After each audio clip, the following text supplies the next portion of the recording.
그린란드는 북반구에서 얼음을 가장 많이 품고 있는 얼음 저장고와 같습니다. 인구 밀도가 1제곱킬로미터당 0.03명으로 서울 강남구 면적의 단 1명 정도 사는 나라.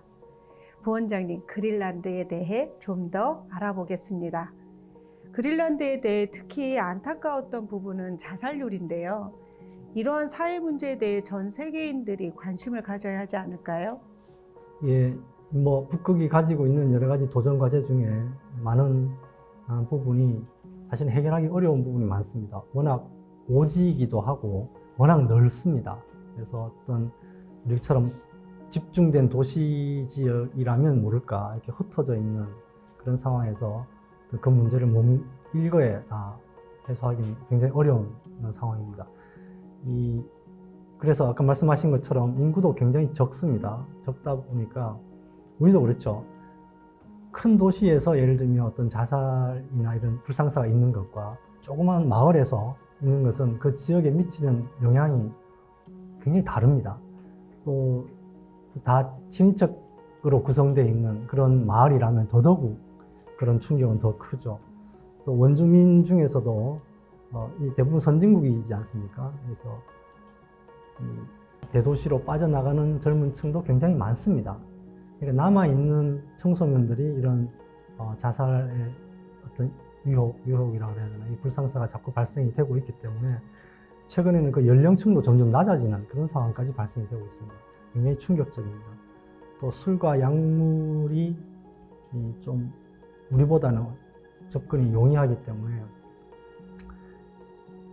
더더욱 가속화되는 그런 현상이 있을 수 있고요. 또 그런 상황이 발생이 되더라도 어떤 정신적인 치료나 수습할 수 있는 그런 메커니즘도 사실은 오지기 때문에 쉽지가 않습니다. 그래서 이런 자살률이 높다는 것은 그 북극 지역에 굉장히 중요한 문제로 지금 부각이 되고 있습니다. 이 자살률이 높다, 이것이 무슨 문제냐, 북극에 우리하고 무슨 관계냐 이런 생각 하실 수도 있지만, 이 원주민은 아까 말씀드린 것처럼 북극의 전반적인 의사결정에 상당히 중요한 역할을 하는 그룹입니다.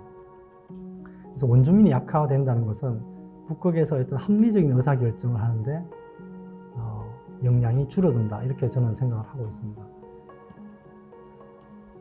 그래서 이 부분에 대해서 우리도 관심을 당연히 가져야 되고요. 우리는 북극 국가도 아니고 대부분의 선진국가인 그들 국가에 우리가 뭘 할 수 있겠느냐 이런 생각을 할 수 있지만, 사실은 우리가 문화 교류나 또 체육 교류 이런 걸 통해서 건강한 청소년들, 또 건강한 원주민 사회가 이루어지는 데 저희 도움을 줄 수 있다고 생각을 하고, 도움이 아니라 협력을 할 수 있다고 생각을 하고 있습니다.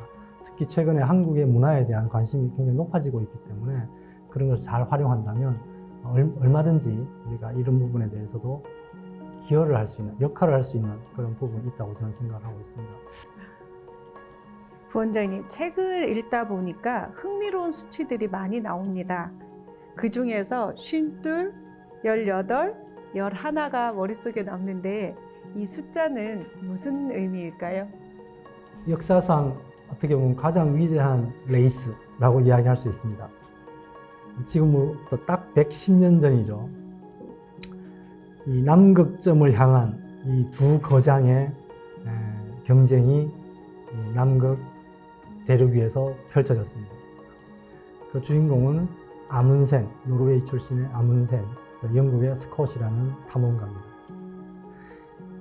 이 두 분이 거의 동시에 이 북극점을 향한 정복 탐험을 진행을 했습니다. 일자를 좀 보면요, 아문센은 이제 프람호라는 선박을 타고 1월 14일 날 로스해라는 곳에 도착을 합니다. 북극점에 가장 가까운 이제 바다가 되겠죠. 그래서 10월 20일 날 출발을 하게 됩니다. 북극점을 죄송합니다. 남극점을 향해서 남극점을 향해서 출발하게 됩니다. 그리고 그해 12월 14일 날 남극점에 도착을 하게 됩니다. 근데 스콧이라는 분은 아까 아문센이 1월 14일 날 도착했는데 그것보다 빨리 도착했습니다. 1월 4일 날 테라노바호를 타고 로스해에 도착을 했습니다. 먼저 도착한 거죠. 근데 출발은 반대로 열흘 정도 늦었어요. 11월 1일 날 출발을 했고 남극점 도착을 했습니다.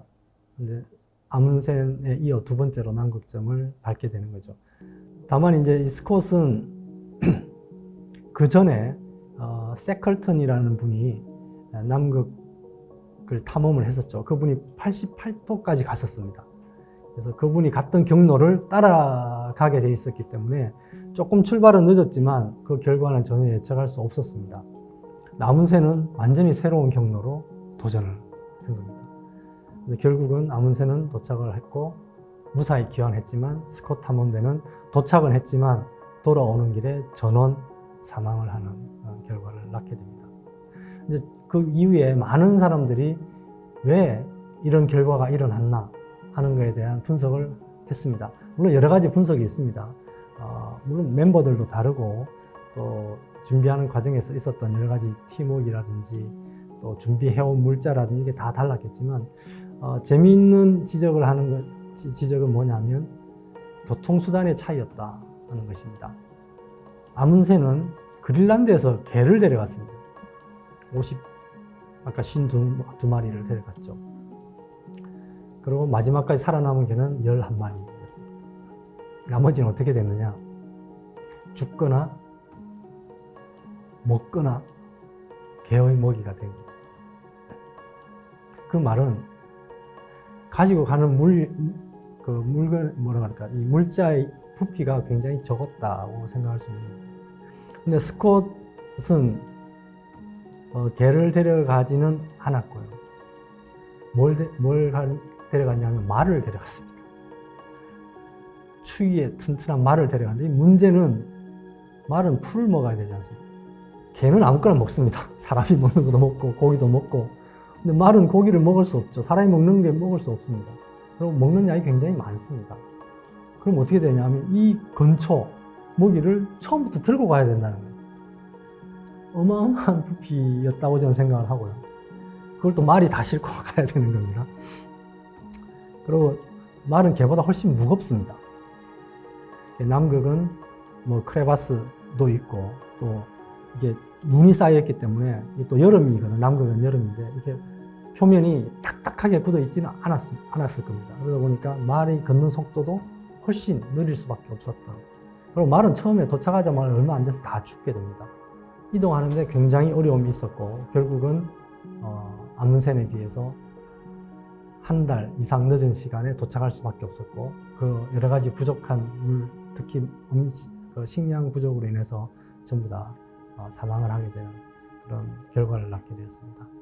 그래서 이 아까 말씀하신 숫자는 아문센이 활용한 숫자, 개의 숫자입니다. 52마리가 출발해서 남극점까지 같이 간 거는 18마리.